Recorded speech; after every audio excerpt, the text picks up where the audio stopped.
Hey. All right. So, whether you're new here or if you've been rocking with me for a minute, I think you should know that I'm such a nerd and I love to read. So, welcome back to another episode of Doing Life with Deja. First and foremost, I want to say thank you to all of my subscribers. Hey, new subscribers, and all my people that have been rocking out with me. Hey, y'all.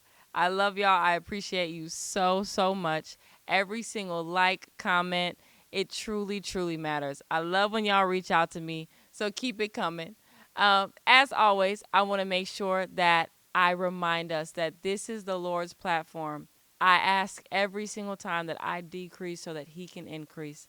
And another thing, always remember that we do everything for the one, and that's you.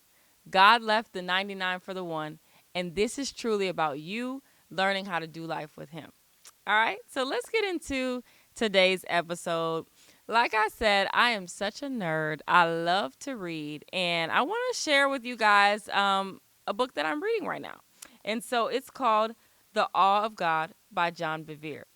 In one of my previous episodes, I talked to you guys about Acts 242, the life-changing conference that I was able to attend that was hosted by Megan Ashley and Jackie Hill Perry. And so one of the speakers was John Bevere. And I've read one of his other books. It's called The Bait of Satan. I totally recommend that book as well. It's about offense, and that's why you need to read it because we all be offended, but it's a really, really good book. And so I already knew when I saw him as one of the speakers, I knew what time it was. And then as he spoke and he talked a little bit about this book, I knew what time it was again. So, of course, I purchased it and now we're here. And so I just want to share. And so I'll give you guys a quick little summary. I don't want to tell you too much because I really hope that you go get it and read it for yourself. Um, but basically, he's talking about what the title says, the awe of God, or understanding who God is in his holiness, in his pureness, he gives great examples of why we should truly be seeking to put God in his rightful place. Okay? So, I really love this book because it's an easy read, guys. Like it almost gives you a feel of like a devotional because the chapters are super short. And so you can do it daily, you can read one chapter daily, you can do two chapters daily, but like it's not an overload of stuff, you know? So and then at the end, I love each chapter he has like a little section that says make it personal. And he'll give you the Bible verse that he referenced, he'll make a point, he'll give you something to think about, and then a prayer, and then lastly, a profession, or in other words, like something that you can speak over yourself in order to kind of take all these things in that you learned, right? So I'm going to read y'all. Um, I'll give you the point and I'll give you the ponder, right? So this is the point that he made after this chapter. It says, you will serve who you fear. If you fear God, you'll obey God. If you fear man, you'll ultimately obey man's desires. If you seek to obey others' desires, you can no longer be a true servant of Jesus Christ. So that's a little thick.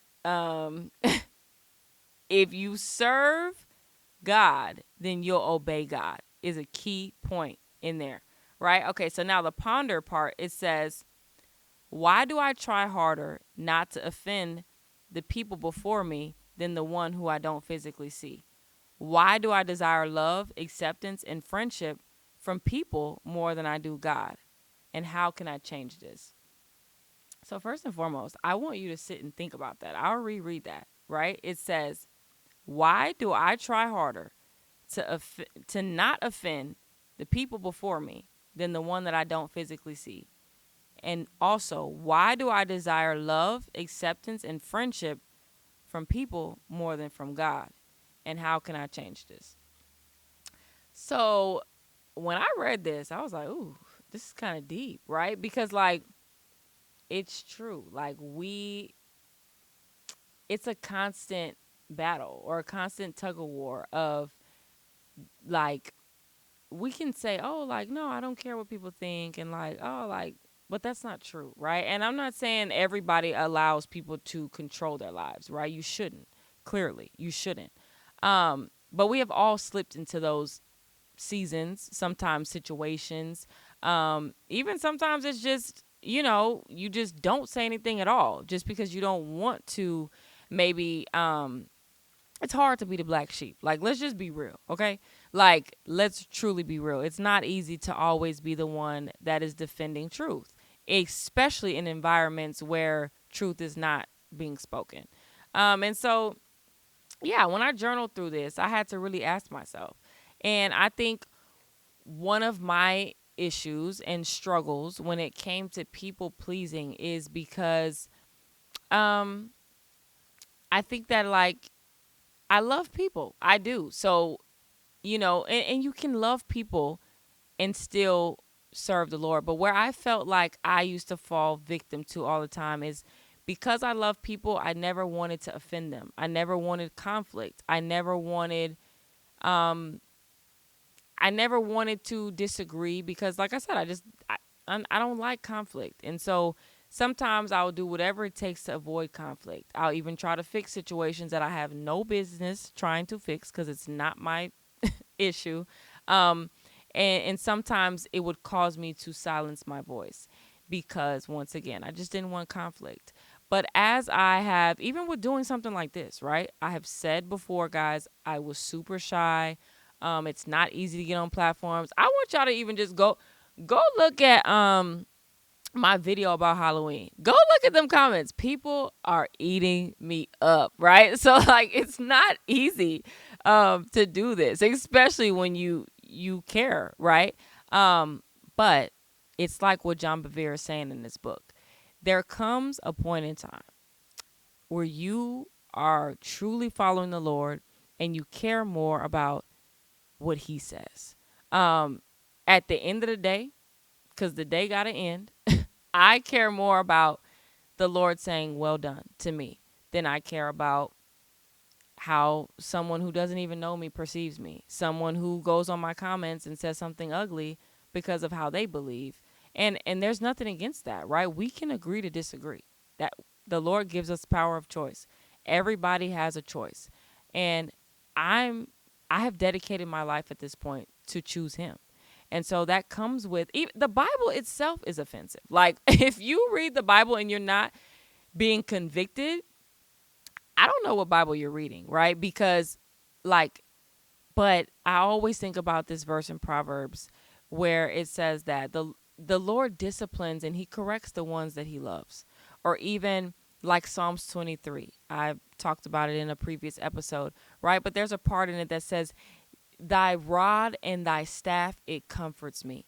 And so if you really do research on, like, back to the shepherd, but like the rod and the staff of correction, a shepherd sometimes has to, like, put a little pressure on the sheep to get the sheep to, like, get back in line. And so when you look at it like that, that the Lord loves me enough to get me back in line. The Lord loves me enough to chase me down. The Lord loves me enough to not condemn me every single time I make a mistake, or in those moments where I do choose compromise and I don't stand up for what I know I should. He still loves me. And I think when I was journaling through this prompt, I had to say that, like, there comes a point in time where you have to truly evaluate what matters. And the more you fall in love with the Lord, and the more you fall in love with just who he is, and you see his hand, and you see it's not even about what he does for you, but it's more so about who he is. The more you fall in love with who he is, the more you fall in love with being a true servant for him. The more you fall in love with not caring about what other people think, and you fall more in love with being obedient. There's so much reward in obedience. There's so much, and I, when I say reward, I'm not saying tangible reward, right? We are spiritual beings having a human encounter. And so, more than anything, I think that the biggest challenge is because we aren't truly putting the Lord in his rightful place. And I think this book does an amazing job with explaining the importance of it. It does an amazing job with showing you who God is and the different facets of the Lord, and understanding that There's a certain heart posture um, to be able to receive the things of God. There's a certain type of um, place of repentance that you have to be willing to put yourself in. There's a certain level of sacrifice. There's a certain level of um, just willingness to die to yourself daily. And, even though that sounds not that enjoyable to die to yourself daily, I promise you there's so many rewards when you choose to surrender and you choose to allow God to show you who he actually created you to be. There's so much reward in that. And really quick, I just want to give you guys a life update. So some people know this, some don't. Majority of my life my father was incarcerated, and so there's a lot that comes with that, from him having to endure that, being a family member that has to endure that, and more so a little girl having to grow up without her dad physically being there. There's a lot that comes with it. Every time I would go to the prison, I would I would dread going, because there was a moment at the end of every visit where my dad would just stand on the glass. Ooh, I get emotional thinking about it. Ooh, he would stand at the glass and just put his hand there and like just look, and that's all he could do. Like, we would have to walk and go one way and he would have to go the other way, but he would just stand at the glass and like, I just used to say, Lord, please, like, I just pray that one day he'll be able to take his hand off that glass and walk out with us. And so, I was 25 when he got out. I'm 29 now. So 25 years after, he was able to be released. And so, with that being said, I'm saying all this to say that a couple weeks ago, I went to the prison. I do prison ministry here and there. I absolutely love it. And I think that I have such a heart and a passion for it because I was directly affected by incarceration. But with that, I'm saying, so doing prison ministry, basically, to summarize what it looks like, is you are able to go into the cell. They literally open it, and every prison looks different. You go into the cell block, and you basically do life with these people all day. And there's no rules. Like, you just do life with them. And it's life changing. It's life changing. There are women in there that, and everybody's, doing, some people are serving life sentences. Some people are there temporarily. Some of the women that I got to be with, they were getting out in 9 days, right? So there were so many different types of women. But the one thing that I saw that everybody had in common was we're all looking for hope, right? Whether you're inside, whether you're outside, we're all looking for hope. We're all looking to be set free. Some people are physically looking to be set free. Some people are looking to be set free in the mind. All of us are searching for hope. And the beautiful thing is that Jesus is that God is that. And so being able to, back to what this book is talking about, understand who God truly is, understand the power of his presence. It doesn't matter where you are, his presence will be made known if you do your part, right? The Lord uses all of us to be vessels. The Lord uses all of us to serve in different capacities. And I'm saying all of this to say that going into the prison the other day was life changing. I mean, each time I go, it's life changing. But I think this one was so different because we cried in there together.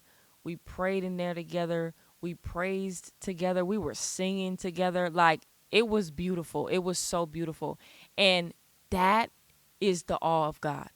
That is what God looks like when his presence is made known. It doesn't matter where you are. You will feel and you will see. There is not a place that you can go that if Jesus is there, that transformation isn't a catalyst of it. And so, I just, I don't know. I can't say this enough, but like, try the Lord, try Jesus. Give yourself the opportunity to truly devote your life to God so that you can experience those things. And so, back to even my own personal story about you know, of course, God works all things out, even though the prison and growing up and all of that. And in later episodes, and one day my dad will get on here and we'll talk to you guys a little bit more intimately about that part of our life. But even something that ugly and the prison being such a like devastating place for me to go as a little girl, God used that for good. Now I'm able to sit with women and talk to them about, you know, how mass incarceration affected me. They're able to sit with me and talk about their daily struggles. And one thing I can say is that no matter where life takes any of us, if we never even see each other again, none of us will forget those moments behind those prison walls. And once again, that's the awe of God. And so that's just a little update. And like I said, I know that's a little long version of why you should read this book. But yeah, guys, I just want to encourage you, you know, read these types of books, continue to expand your knowledge, continue to stay in your word, continue to seek the Lord's face. And my challenge to you before we leave is I want you to really, when you sit with those questions that I asked you about why do we choose to, you know, care more about what other people think or accept and want love from other people outside of God, I want you to really sit and think about what are those things, just like for me, what are those things that may be ugly in your life that the Lord has taken and made for good? Sit with those things and sit in his presence and really, truly just admire the fact and admire the awe of God. Because if you look for those moments, you'll find him every single time. Always, always, always special thank you to our sponsors, Lydia's Hospitality. Be sure to check them out. You can find them on Instagram at Lydia's Hospitality. If you're ever in the Houston area, stop by, let them know that Deja sent you. And we love you guys. We thank you guys. And we'll see you next time.